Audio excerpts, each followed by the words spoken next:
Welcome to another episode of the Nutrition Hero Podcast. I'm Dr. Brad Watts, and as always, we are here celebrating both the art and the science of functional medicine, clinical nutrition, and today I have a special guest with us, and I'm going to introduce her here in a moment, but I'm going to give you a little background. This guest today was my first boss in the functional medicine space, and You'll see what I went through in here in a moment, but I appreciate Dr. Heather Credeur giving us a little bit of her time. And so, Dr. Credeur, welcome to the podcast.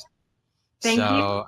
I know that you are a very busy lady. Among other things, you have a new dog at home right now. So I appreciate you taking time to spend with us here on Nutrition Hero. Absolutely. All right. Well, I know that you have a lot of history in functional medicine in business and being able to blend the two of those things. And we'll talk a little bit about that today, I hope.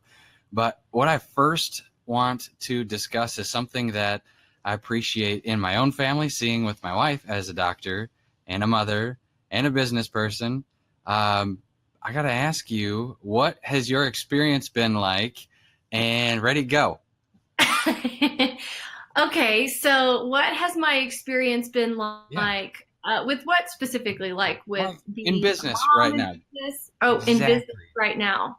Yeah, being a mom in business in 2017.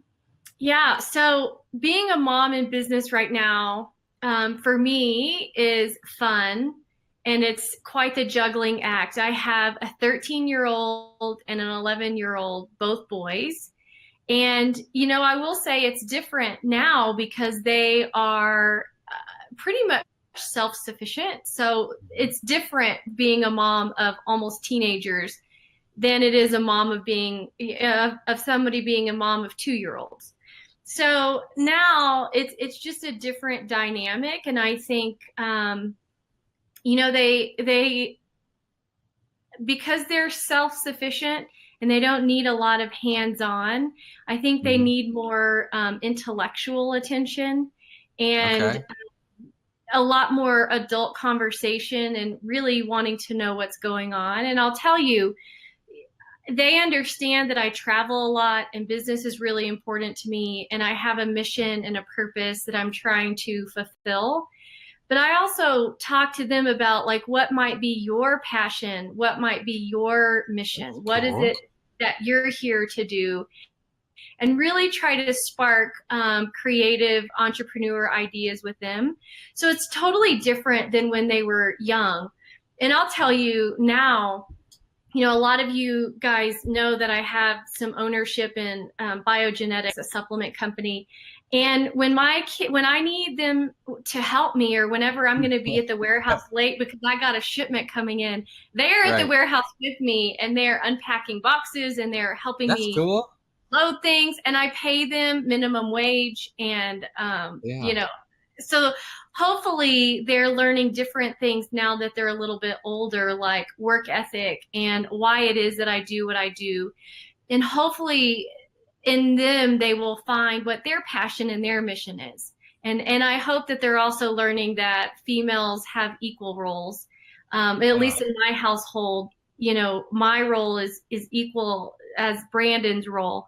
And so for them having a mom who does a lot and works a lot and, kind of tries to hold it all together as much as possible, hopefully that's inspiring to them. So let's talk a little bit about that because as I had mentioned, I started out in the functional medicine space working at your clinic in Denver, Colorado. Yep. And you were very obviously integral in creating something that never existed on the face of the planet before, as far as I know. And let's talk a little bit about that. I know that between $7 and $8 million cash practice was built in around functional medicine, not functional medicine being an add-on or just a side thing, but with the intention of functional medicine being the driver. How has that catapulted you into other arenas in the industry from a leadership perspective? Well, I think the biggest thing for me and being able to create that with my husband was we really tapped into our mission and our purpose. And when you do that, it's almost like you don't really know what your potential is, and you don't really know the scale of how big you can actually get, because we didn't go into it saying, I want to build a $7.5 million practice. We went into it saying, how are we going to change the face of healthcare? And how are we going to help as many people as we possibly can? And when you're grounded in that, it almost opens so many other doors. And to be honest, it opens more doors than what we can commit to. And it opens more doors than what would actually help us fulfill our purpose. So we have to stay grounded in that and say, okay, does this get us closer? Does it help us help more people? And then a lot of opportunities open up. And I think those opportunities come at the right time, because I have a lot different opportunities now than I did when we were first starting that practice that I probably wouldn't have been able to take advantage of. Gotcha. So you had mentioned teaching your boys the importance of having a strong female presence, so that like you can be a breadwinner. What's that like for them? Because society isn't really like that. For whatever reason, I think it's changing.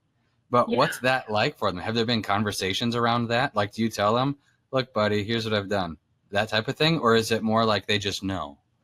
Well, we don't really talk about it. And I think it's something that they just know. And hopefully it's something that they're absorbing in their world. It just is.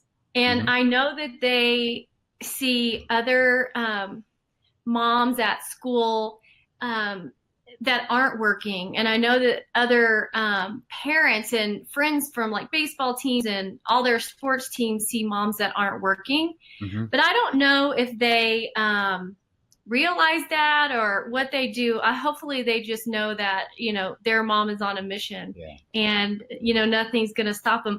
I do know that they know that I am very strong-willed. I'll never forget. We went to a dentist appointment once when my boys were really young, like 5. And we went to an orthodontist appointment, and this orthodontist wanted to pull like 5 baby teeth to put braces on them. And for me, that just didn't make sense. And Brandon was there, and he was just listening and not really saying much. And I was like, wait, what is happening? No, we are not doing that. And I'm really questioning, and I'm, kind of standing up, and I'm saying, we're not going to do that. And Campbell was like so embarrassed, but he knows, well, if anybody's going to ask questions and stick up for them, or if you don't think something's right, my mom's not going to sit there and just. So they do get that. And he'll tell you that story to this day. And hopefully they just see that, that power without having to say it. Gotcha. So one of the things that I appreciate about you as a business leader and a doctor is that you don't put all your eggs in one basket. You've become proficient at both. And that's a tough thing to say. Just from a clinical perspective, how do you become an expert over time? It's little by little, right?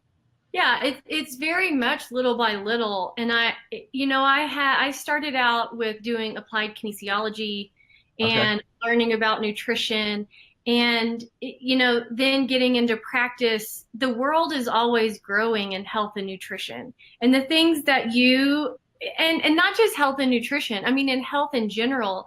And as a doctor, you have to stay on top of things.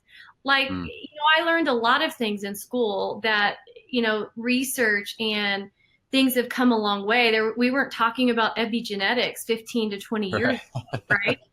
And we had no genetic testing. So for me to stay on top of things and to continue to push to make sure that I'm delivering the best healthcare that I can possible, I have to stay up with the education and really pushing to know the best and know more. So it's a constant learning thing. So are you the same way in business? Oh, yeah. I'm not formally trained in business. And I'm just good at it naturally, but I'm always learning, and I don't feel like I ever think I know it all. Sure. And I am certainly open to different ideas. I'm okay with failing at things. One thing I've gotten really good at is not calling it failing, but calling it testing.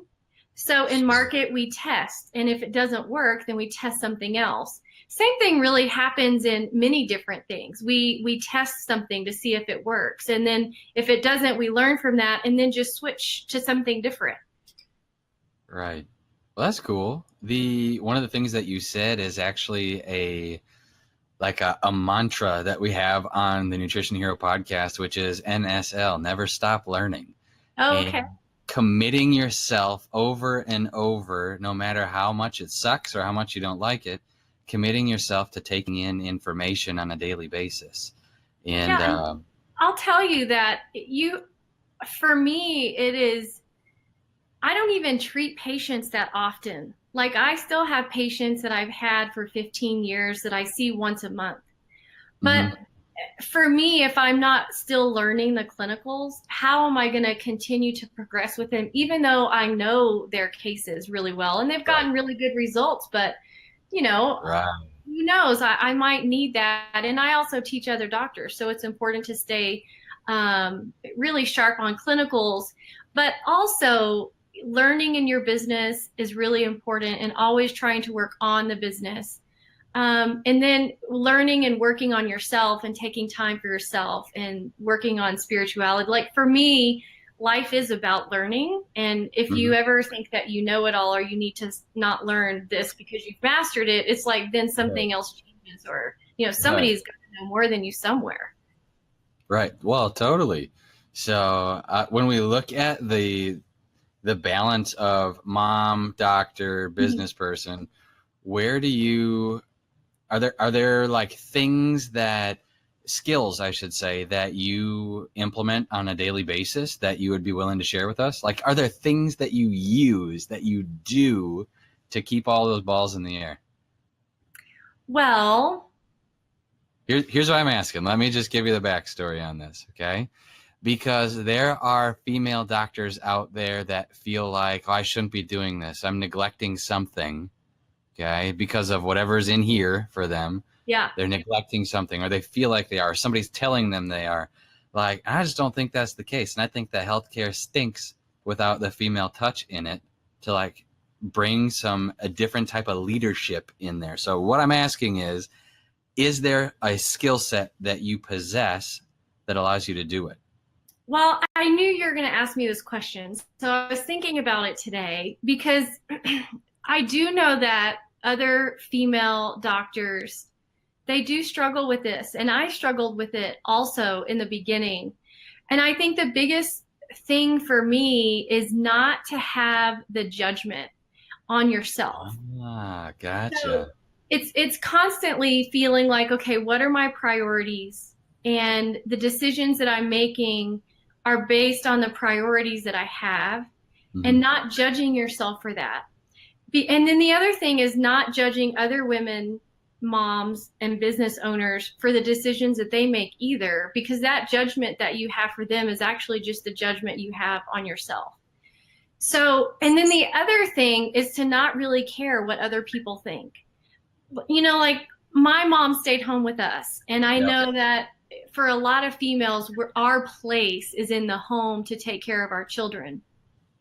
But what if we said, you know what? I love my children, but my mission is really to change the face of healthcare. So how can I raise my children in a way that they are fully taken care of, that I am present with them when I am with them, and also do my thing and not feel like I'm handicapped because I have children? And I think, you know, for each person it's different, but for me, it's about not judging and really not caring what other people think, and also making sure that your kids are taken care of. Yeah, well, for sure. Do you have any practices? Like, do you meditate? Do you I don't know, do you do yoga? Do you have anything that you use to organize all of that? Yes, I do meditate. And I also do yoga and I work out and I try to do, I try to meditate daily. I would say that I'm not as disciplined as I should be. I probably get in like 4 to 5 days a week. Okay. So meditation is really good. I also try to go to an infrared sauna. And when I get into the sauna, I get to meditate for almost like an hour. So that really helps me. And then yoga, twice a week, I meditate whenever I do yoga. And then working out is really a place to create balance. And I think balance is really an interesting word. Like balancing it for me is, what do I have to do right Yeah. now? Yeah. And, you know, I never really turn off work because it's a creative outlet for me and it's almost therapeutic whenever I'm creating and building and improving. And that's just something that I really love doing. Yeah.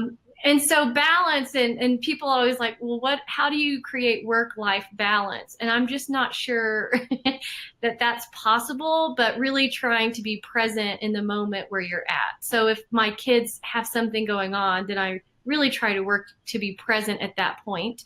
And then whenever I'm working, I really try to be present.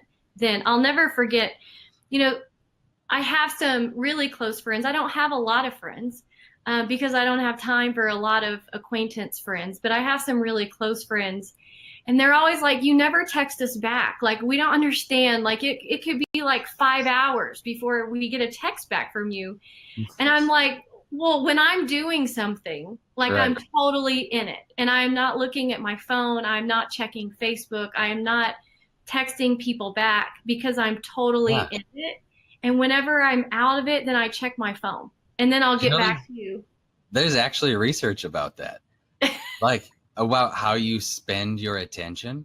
And when you spend your attention on 47 things, but each thing gets, 2%, that's a problem.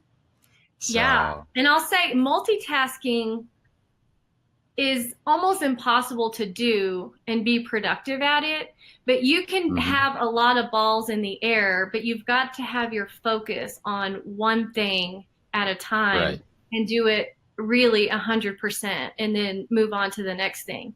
But you can get a lot done, even though you got a lot to do, you just got to focus on that one thing. Gotcha. Are you a list maker? Oh yeah. I have like pages of lists that I'm still working on. All right. Just my list never ends. But it does, it helps me focus, right? So if I go to the next thing, then I get all that stuff dumped out from my head that I have like thinking about, and then I can focus on one thing at a time and get it all done. Gotcha. Okay. So what's next in healthcare, do you think, right now? Functional medicine, since we are a functional medicine podcast. Yeah. Next, what's the next advent for FM? Well, I think we're getting more into genetic testing and really understanding epigenetics and our lifestyle around how those genes work and how they turn on and turn off. And I think it's really cool to be able to look at that and develop treatment plans and customize those for patients. I'm doing that a lot with my cardiovascular patients. I'm doing a lot of genetic testing with that, and it's really cool, and it works like so great because you can tell what medication that they need to be on. So by their genetic test, that you can tell if an ACE inhibitor would be appropriate because of some of the genetic makeup that they have. Then you can also say, okay, well, instead of an ACE inhibitor, what supplements would be working on the same mechanisms, and then me taking the stuff that I've learned from way back and I've been doing for so many years and pulling that into that whole combination and making it work with a patient. I had a patient that I worked with. I just came in to help. I love working on difficult cases. So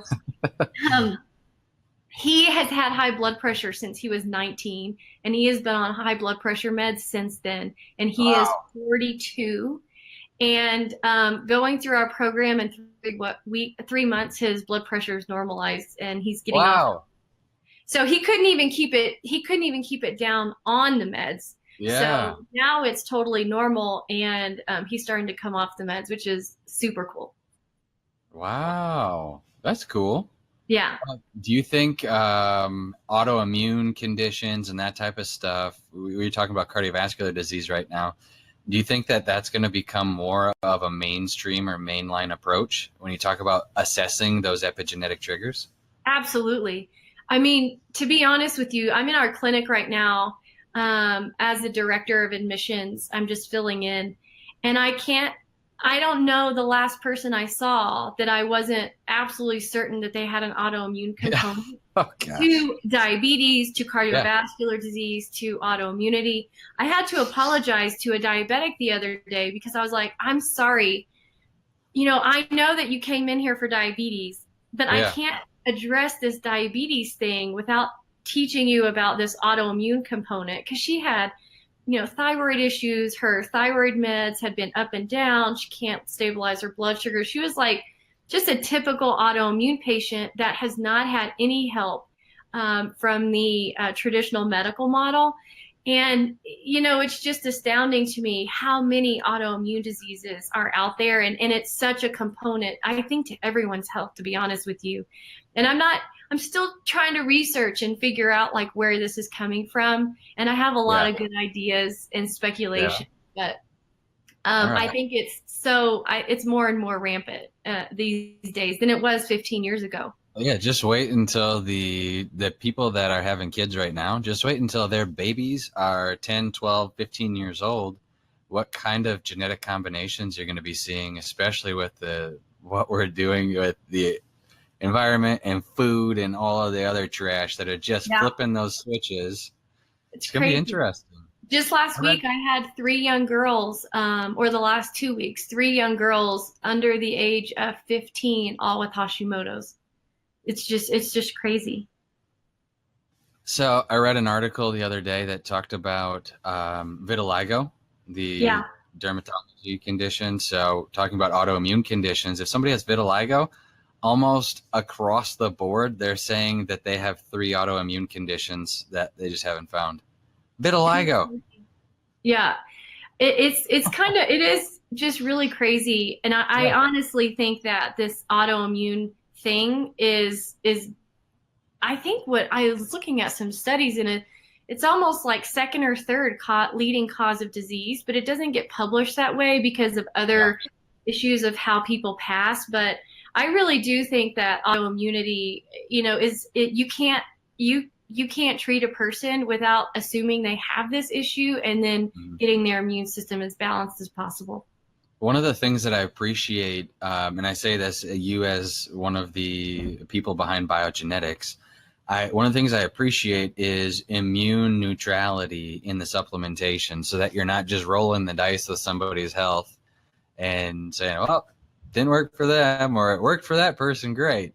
Yeah. So I appreciate that, first of all. Well, So, thank you. And we did formulate all of our products with that in mind because yep. we have a lot of experience treating autoimmune patients. And so it has been a challenge for us when we have an autoimmune patient and we want to use this particular supplement to achieve Yeah, certain things, but they can't take it because it flares their immune system up. And so for exactly. us, it was just much easier to take out all of those immune modulators and and it's easier to treat that way. And then we also have supplements with specific immune modulators in them Mhm. so that you could achieve whatever you're trying to with the immune system. One of the things that gets me is the immune modulators that are in everybody's diet, just like in a general day, like whether it be coffee or green tea or whatever. But Yeah. one of the things that gets me is the lack of education around that for doctors, not for the public because they don't really care until Right. it's a problem. But one of the things that just I don't know why it just chaps me is that one right there. Is there a specific case where you can remember treating a patient where the immune modulators were actually in their diet, not in the supplements they were using? Well, just offhand, for me, I have Hashimoto's, and whenever I drink green tea, it totally throws me out of whack. Okay. So All I right. can have it for a little bit. I Right. might have one cup. If I have 2 cups, it just totally throws me off. But I do know that sometimes, um, I'll be working with a patient and I'm like, man, what in the world is throwing you Yeah. off? Like, I just don't Yeah. understand. So I'm like, I need a diet diary. And I go through the diet diary and it's like totally clean. And I'm like, what are you drinking that might not be on here? And then you can uncover, oh, well, I added green tea back in. And then we're like, Exactly. oh, you need to take that green Yeah. tea back out. Oh, don't do that. So, and I do think us as doctors, I'm sorry, my dog is barking. I don't That's know. okay. I have a 5-month-old sheepadoodle, and they are naturally guard dogs. So if she hears any little noise, she starts barking. So anyway, I digress. I think us as doctors, especially functional medicine doctors, sometimes we forget about the importance of diet and the foods that we're coming into contact with. And we always are looking for supplementation, or is a supplement causing a reaction? But really, most of the time, the supplements are not causing the reaction. It's more that they got into something in their diet, or they started, drinking green tea and you didn't know that they were drinking green tea. Or maybe they snuck some coffee because you've had them off of coffee and they just thought, well, I've been off of it for so long, I can maybe Right. have a little bit. And they don't understand. Yeah. Yeah. Yeah. So, functional medicine doctors, we need to remember that also. And I do think that many people forget the importance of the impact of the foods and the things that we're consuming on these autoimmune conditions. One of the things that I learned, I should say, working under you, and I probably worked for you for maybe a little over a year or so, maybe a year and a half, I think it was. Yeah. But one of the things that I remember is that I was always busy. Like there's always somebody to help. And it'd be like cases that, I mean, some of the cases are still in the top 10 of like craziest things I've seen. And it was like always a question as to how do we get this taken care of? How do you handle this type of a situation? One of the things that I remember you doing, and we might have talked about this before, is I ask you a question, you just give me a book, and you're like, here, find it, figure it out. And I'll say that, as annoying as that is in the moment, how cool is that to be able to teach somebody to fend for themselves, so to speak, hunt for the information, be resourceful. Did anybody do that to you, is my question. Well, the way that I learned is by looking things up. Gotcha. And so, by doing that, it really made me own the materials. Yeah. And so I thought the best way to teach somebody was to have them, it's really easy to ask me and then for me to tell you. And then, and past that, then you won't remember it. And so then you're going to ask me again, and then I'm going to have to tell you. And then you're going to ask me again. Who are you talking to? I do this for doctors every day. So, I thought, and I still believe, that the best way to teach someone is to guide them to look it up and to remember it. Yeah. And remember, I got a lot of stuff going on, and I don't have time for you to keep asking me the same question. So it was a dual purpose that I wanted to teach you, but I also wanted, good night, honey. My kids, they've been trained. They just come and tell me good night. They know I'm doing a webinar and be quiet. But I knew the answer was in that book, and I knew that you would find it. And if you didn't, you would come ask me about it again, and we would walk through it. But I do think that that's the way to learn. And I didn't have anybody to ask. Like, I just had to figure it out. I think, well, the reason I bring that up is because obviously it made an impression on me. And guess what I do to doctors, though, that I train? Same thing. Like, it's there. Just hunt it down. You ever heard of PubMed? It's there. Yeah. So anyway, I appreciate it. And I think, and I just think that that's such a good way to learn, is to be able to really look it up, and it's good to have colleagues to bounce things off of, but to really absorb the material, you have to really learn and seek it out. Yeah. That's cool. Do you have right now, you don't have to say what their name is or anything like that, but do you have a clinical mentor or anybody that you go to? Like, I have a list, I think probably 7 doctors. If I don't know something, they're on speed dial. Like, do you have that in your life? Yeah, I do. I have at least 2 or 3 people that I know that I could go to that, you know, if it is a problem patient, and I think it's healthy to do that as a clinician, and not let your patients just sit there and suffer if somebody has a quick, easy answer, or maybe they've seen the case before and they're like, oh yeah, just do that. I'm like, really? Just do that? Yeah, just do that. And then it works. So, you know, I'll look and search and try to figure it out. And if I can't do it, I'm not going to sit there and waste time for the patient because, you know, they have a health issue. So definitely having mentors that you can ask, and colleagues. I have more colleagues than mentors at this stage, but I had mentors, you know, whenever I was learning all of this stuff. Gotcha. All right. So what's your message right now? What's your passion for the next couple of years moving forward with healthcare? I think it's just continuing to push forward with our mission and our purpose to change the face of healthcare. And I'm not really sure. The cool thing is that I'm not really sure what that's going to bring. And I'm open to being a vehicle to do that. So the more I meditate, the more ideas and the more things I get out of that. Sure. But growing biogenetics and, you know, and creating, we have a lot of things actually cooking. And I remember I listened to the podcast that Brandon did with you just a few weeks ago, and he was like, we're starting a 5th company. Well, now we're already on the 6th one. So there's a lot of things that we have going on, and we need to do it at a pace where we can continue to build people around us that have to execute similar mission. And that is part of it, is getting a tribe and getting people that you trust to help and who are capable. You know, like you've worked with us for a long time, and we have very key administrative people who've worked with us for, you know, 6 and 7 years to help us on our mission. So growing steadily and at a pace where we can really make a big difference. Cool.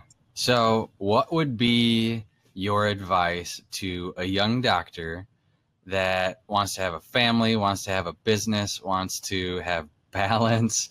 What kind of advice can you give them right now? I think 2 things really stick out.